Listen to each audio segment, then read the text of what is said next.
জ্যান্ত কই মাছ আজকে তেল ঝাল বানাবে মা। তো প্রথমেই দেখো বাবা কি সুন্দর করে মাছের আঁশগুলোকে ছাড়িয়ে দিচ্ছে। বাজার থেকেই কেটে এনেছিল, কিন্তু আঁশগুলো ভালো করে ছাড়িয়ে দেয়নি।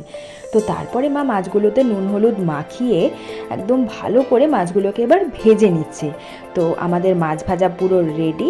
এবার তেলে দিয়ে দিচ্ছে জিরে আর তেজপাতা ফোড়ন, তারপরে দিয়ে দিচ্ছে আলুটাকে একটু নেড়ে চেড়ে এদিকে মশলা রেডি করা হচ্ছে। হলুদ, 2 রকমের লঙ্কার গুঁড়ো, জিরের গুঁড়ো আর কাঁচা লঙ্কা বাটা, ওটা জল দিয়ে গুলিয়ে এর মধ্যে দিয়ে দেওয়া হবে। তো একে একে আলুর মধ্যে নুন আর টমেটো দিয়ে তারপরে মশলাটা দিয়ে ভালো করে কষিয়ে সামান্য একটু চিনি দিয়ে দেওয়া হলো।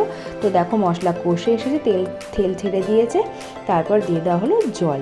তো ঝোলটা ফুটে আসার পরে আলু সেদ্ধ হয়ে যাওয়ার পরে ভেজে রাখা মাছগুলোকে দিয়ে আর সামান্য আরেকটু ওই গামলা ধোয়ায় জল দিয়ে দেওয়া হলো, যেখানে মাছগুলোকে ভেজে রাখা হয়েছিল। তো ফুটে এসেছে পুরো আমাদের কই মাছের তেল ঝাল রেডি হয়ে।